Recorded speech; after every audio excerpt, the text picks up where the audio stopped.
안녕하세요. 이등동물의료센터의 원장 이영훈입니다. 지난 1, 2회 영상에서는 호흡곤란의 정의와 호흡곤란으로 오해할 수 있는 증상에 대해서 알아보았는데요. 오늘부터는 총 5회에 거쳐서 기침 증상을 나타내는 환자들에 대한 접근, 그리고 기침 증상을 나타내는 대표적인 질환에 대해서 이해할 수 있는 시간을 가져보도록 하겠습니다. 그러면 기침이란 무엇이고 기침을 하는 환자들에 대한 접근은 어떻게 하면 될까요?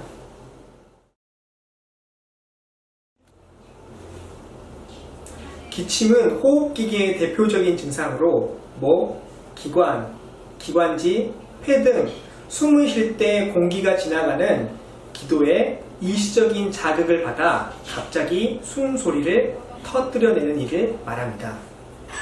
여기서 기침의 원인으로는 환경적인 것에 의한 일시적인 것일 수도 있고 병적인 질환에 의해 치료가 필요한 것일 수도 있습니다. 강아지에서 기침 증상이 나타났다면 다음과 같이 크게 두 가지로 분류할 수 있는데요. 첫 번째, 심장병에 의한 기침. 두 번째, 호흡기계 이상에 의한 기침. 이렇게 두 가지로 분류할 수 있습니다. 오늘은 심장병에 의해서 유발되는 기침에 대해서 알아볼 수 있는 시간을 갖도록 하겠습니다.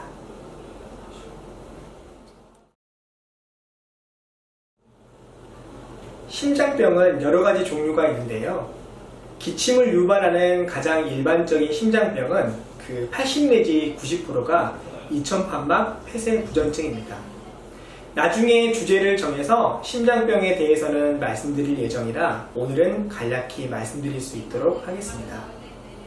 이천판막 폐쇄 부전증은 심장의 왼쪽 구조물인 심방과 심실 사이에 문 역할을 하는 판막의 이상에 의해서 발생하는 질환을 말합니다. 판막은 문 역할을 하는데요. 이 문이 고장나서 잘 닫히지 않게 됩니다.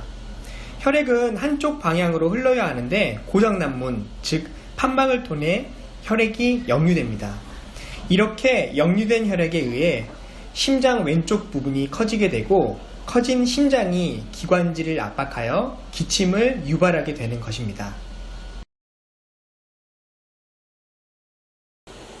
커진 심장이 기관지를 압박하여 기침 증상을 나타낼 경우에는 반드시 동물병원에 내원해서 신체 검사, 가슴 쪽 방사선, 심장 초음파와 같은 검사를 받아보셔야 합니다.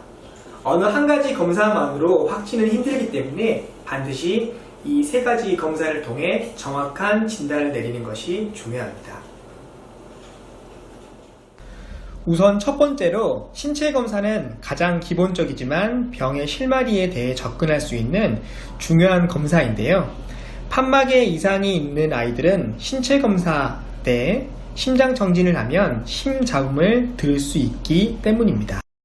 두 번째로 가슴 방사선 검사의 경우 호흡기 쪽에 기침을 유발할 만한 다른 이상이 없는지와 더불어 심장의 좌심방이 커져 있는 것을 확인할 수 있습니다. 마지막으로 심장 초음파를 통해서는 이천판막 폐쇄 부전증을 포함한 다른 심장병의 종류와 심장의 각 해부학적인 이상과 더불어 기능에 대해 판단할 수 있는 검사입니다. 이렇게 진단된 이천판막 폐쇄 부전증에 의한 기침, 즉 심장의 좌심방이 기관지를 압박하여 유발되는 기침의 경우에는 기침을 억제하는 약물을 사용하더라도 잘 반응하지 않는 것을 볼 수 있는데요. 심장병에 의한 기침의 경우 심장의 크기를 줄일 수 있는 심장약을 복용해야 합니다.